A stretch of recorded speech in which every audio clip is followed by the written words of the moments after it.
ಈಗ ಶೀಘ್ರ ಮಂತ್ರಿಮಂಡಲ ವಿಸ್ತರಣೆ, ದಿಢೀರನೆ ಸಿದ್ದರಾಮಯ್ಯ ರಾಜೀನಾಮೆ ಕೊಡುವಂಥ ಪರಿಸ್ಥಿತಿ.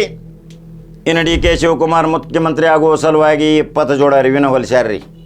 ಖಡಕ್ ಖಾದಿ ಅರಿವಿ ಹೊಲಿಸ್ಯಾರ. ಅದು ಎಲ್ರಿ ಅವಿನ್ಯೂ ರೋಡ್ದಾಗ ಒಬ್ಬ ಐತ್ರಿ ಭಾರತ ಖಾದಿ ಅಂತೇಳಿ, ಅವ ತಂದು ಕೊಡ್ತಾನೆ 10 ಜೋಡಿ 20 ಜೋಡಿ. ಅವ ನಮಗೆ ಹೇಳ್ತಾನೆ, ಇವತ್ತು ಡಿ ಕೆ ಶಿವಕುಮಾರ್ಗೆ ನಾವು ಬಟ್ಟೆ ಹೋಯ್ತು ಮನೆಗೆ ಕಾಕ ಅವರೇ.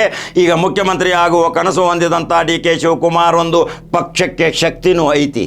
ಡಿ ಕೆ ಶಿವಕುಮಾರ್ಗೆ ಮುಖ್ಯಮಂತ್ರಿ ಕೊಡಬೇಕನ್ನೋದು ಕಾರ್ಯಕರ್ತರದ ಒಂದು ಅಭಿಲಾಷೆ ಐತಿ. ಕಾರ್ಯಕರ್ತರು ಮಾತ್ರ ಉತ್ತರ ಕರ್ನಾಟಕದವ್ರು ಭಾಳ ಜೋರು ಎತ್ತರ ಮಾತ್ರ ಡಿ ಕೆ ಶಿವಕುಮಾರ್ ಮುಖ್ಯಮಂತ್ರಿ ಆಗ್ತಾರೆ. ಉತ್ತರ ಕರ್ನಾಟಕದ ಕಾರ್ಯಕರ್ತರಿಗೆ ಭಾಳ ಬೆಲೆ ಕೊಡಬೇಕು ಡಿ ಕೆ ಶಿವಕುಮಾರ್. ಈಗ ಮಂತ್ರಿಮಂಡಲ ವಿಸ್ತರಣೆ ಆಗೋದು, ಕೆಲವು ಖಾತೆಗಳ ಬದಲಾವಣೆ ಆಗೋದು, ಕೆಲವು ಮಂತ್ರಿಗಳನ್ನು ಹೊರಗೆ ಹಾಕ್ತಾರೆ, ಕೆಲವು ಮಂತ್ರಿಗಳನ್ನ ಒಳಗೆ ತಗೋತಾರೆ.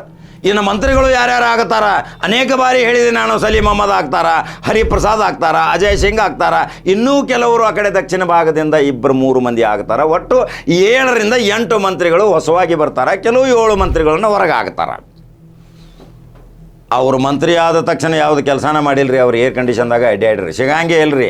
ರಾತ್ರಿ ಹೋದ್ರೂ ಸಿಗಂಗಿಲ್ಲ, ಹಗಲಿ ಹೋದ್ರೂ ಸಿಗಂಗಿಲ್ಲ. ವಿಧಾನಸೌಧದಾಗ ವಿಕಾಸಸೌಧದಾಗ ಅವ್ರ ಕೊಠಡಿ ಇದ್ರೆ ಅಲ್ಲಿ ಯಾರೂ ಇರಂಗಿಲ್ಲ, ಪ್ಯೂನ್ ಸಹಿತ ಇರಂಗಿಲ್ಲ, ಕುಡಿಯೋಕೆ ನೀರು ಒಂದು ಗ್ಲಾಸ್ ಕೊಡಂಗಿಲ್ಲ. ಎಲ್ಲಿ ಹೋಗಿರ್ತೀರಿ ಮಂತ್ರಿಗಳು ಮಜಾ ಮಾಡಕ್ಕೆ? ನೀವು ಎಲ್ಲಿ ಸ್ವಿಮ್ಮಿಂಗ್ ಪೂಲ್ ಕಟ್ಟಿರೋ, ಏನು ಅಂಡರ್ಗ್ರೌಂಡ್ ಗುಹೆ ಕಟ್ಟಿರೋ, ಜಪ ಮಾಡತ್ತೀರೋ, ಏನು ಧ್ಯಾನ ಮಾಡಾಕತ್ತೀರೋ, ಏನಲ್ಲಿ ಜನರ ಅಹವಾಲು ಕೇಳೋ ಸಲುವಾಗಿ ಗುಹೆದಾಗ ಕೂತೇನು ಅರ್ಜಿ ತೊಗೊಳಕತ್ತೀರೋ? ವಿಕಾಸಸೌಧದಾಗ ನಿಮಗೆ ಲಕ್ಷಾಂತರ ಖರ್ಚು ಮಾಡಿ ಒಂದು ವಿಕಾಸಸೌಧ ಕೊಠಡಿ ಕೊಟ್ಟಾರ. ಆಪ್ತ ಕಾರ್ಯದರ್ಶಿ PA ಗನ್ಮ್ಯಾನ್ಗಳು ಕೊಟ್ಟಾರ. ಪ್ಯೂನ್ ಇರ್ತಾನೆ, ಸಾಹೇಬ್ರು ಅವ್ರಿಗೆ ಹೋಗ್ಯಾರ, ಇಲ್ಲ ಬರುವುದಿಲ್ಲ, ಲೇಟ್ ಆಗ್ತೈತಿ, ಕಾಯ್ಬೇಡ್ರಿ. ಇದು ಉತ್ತರ. ಹಂಗಾದ್ರೆ ಇನ್ನು ಅಂಥ ಮಂತ್ರಿಗಳನ್ನ ಹೊರಗೆ ಹಾಕಬೇಕಲ್ರಿ Siddaramaiah, Mallikarjun Kharge, Rahul Gandhi. Young energy cabinet ಮಾಡುವ ಸಲುವಾಗಿ ಈಗಾಗಲೇ ತೀರ್ಮಾನ ತೆಗೆದುಕೊಂಡೈತಿ. 7 ಮಂತ್ರಿಗಳು ಹೊರಗೆ ಹೋಗ್ತಾರೆ, 7 ಮಂತ್ರಿಗಳು ಒಳಗೆ ಬರ್ತಾರೆ. ಯಾರ್ಯಾರ ಮಂತ್ರಿಗಳು ಆಗ್ತಾರೆ, ಯಾರ್ಯಾರ ಮಂತ್ರಿಗಳು ಹೊರಗೆ ಹೋಗ್ತಾರೆ ಅನ್ನೋ ಸವಿಸ್ತಾರವಾಗಿ ಹೇಳೀನಿ.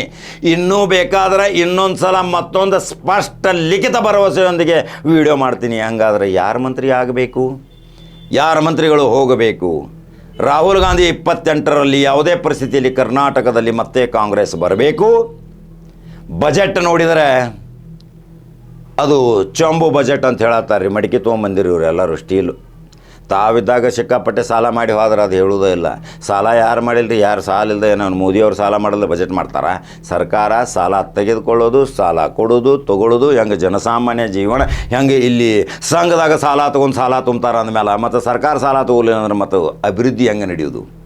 ಅದಕ್ಕಾಗಿ ಕರ್ನಾಟಕದ ಬಜೆಟ್, ಆ ಬಜೆಟ್ ಯಾವ ರೀತಿ ಇನ್ನು ಕಾರ್ಯರೂಪಕ್ಕೆ ಬರ್ತೈತಿ ಅನ್ನೋ ಕಾದ ನೋಡ್ಬೇಕಲ್ರಿ. ಇನ್ನು ಸಚಿವ ಸಂಪುಟ, ಇನ್ನು ದಿಢೀರ್ ರಾಜೀನಾಮೆ ಮುಖ್ಯಮಂತ್ರಿ ಸಿದ್ದರಾಮಯ್ಯ. ಯಾಕಂದರೆ ಭಾಳ ಇನ್ನು ಆಯಾಸ ಆಯಿತು. 3 ತಾಸು 25 ನಿಮಿಷ ನಾನು ಸ್ವತಃ ಕೂತಿದ್ನಿ ಒಂದೇ ಧಾಟಿಯಲ್ಲಿ. ಕೆಳಗೆ ಕೊಂಡ್ರಿ ಅಂತೇಳಿ ಸ್ಪೀಕರ್ ಹೇಳಿದ್ರು ಕೂಡುವುದಿಲ್ಲ, ನನಗೆ ತ್ರಾಸ ಆದಮೇಲೆ ಕೂಡ್ತೀನಿ, ಕಾಲು ಒಂದು ಐತಿ ಆದರೂ ನಿತ್ತ ಹೇಳ್ತೀನಿ ಅಂತಾರೆ. ಕೊನೆಯ ಬಜೆಟು ಆಗಬಹುದು, 17ನೇ ಬಜೆಟ್ ದಾಖಲೆ ಇದು. ಹಂಗಾದ್ರೆ ಸಿದ್ದರಾಮಯ್ಯ ರಾಜೀನಾಮೆ ಕೊಟ್ಟ ತಕ್ಷಣ ಕರಿಬೇಕಲ್ರಿ ಡಿ ಕೆ ಶಿವಕುಮಾರ್. ದೆಹಲಿ ನೇರವಾಗಿ ಪ್ರವಾಸ ಡಿ ಕೆ ಶಿವಕುಮಾರ್ ನಡೆದೈತ್ರಿ, ಮ್ಯಾಗಿಂದ ಮ್ಯಾಗ್. ಇನ್ನು ಡಿ ಕೆ ಶಿವಕುಮಾರ್ ಮುಖ್ಯಮಂತ್ರಿ ಆಗತಾರೋ ಇಲ್ಲೋ ಅನ್ನೋದು ಕರ್ನಾಟಕದ ಮಹಾಜನತೆ ನಿರ್ಣಯ ಮಾಡಬೇಕು, ಶಾಸಕರು ನಿರ್ಣಯ ಮಾಡಬೇಕು. ಶಾಸಕರ ಇಚ್ಛಾಶಕ್ತಿ ಇದ್ದರೆ ಮಾತ್ರ ಡಿ ಕೆ ಶಿವಕುಮಾರ್ ಮುಖ್ಯಮಂತ್ರಿ ಆಗಬಹುದು. ಇಲ್ದಿದ್ರೆ ಇದೇ ಗಾಡಿ ಹಳಿ ಎತ್ತ ಹೊಡೀರಿ. ಇನ್ನೊಂದು 2 ವರ್ಷ, ಇನ್ನು 1 ವರ್ಷನ ಚುನಾವಣೆ ಬರ್ತೈತಿ. 15 ತಿಂಗಳು ಚುನಾವಣೆ ಉಳ್ದೈತಿ. ಈಗ ಇನ್ನು 4-5 ತಿಂಗಳು ಅನ್ಗುಡ್ದ ಹೋಗ್ತಾವ, 1 ವರ್ಷ ಉಳಿತೈತಿ. ಇನ್ನು ಯಾರ್ಯಾರು ಇನ್ನು ಆರಿಸಿ ಬರ್ತಾರೋ, ಯಾರು ಗೆಲ್ತಾರೋ, ಯಾರು ಸೋಲ್ತಾರೋ ಇನ್ನು ಮುಂದಿನ ಎಪಿಸೋಡ್ದಾಗ ಬರಲ್ರಿ.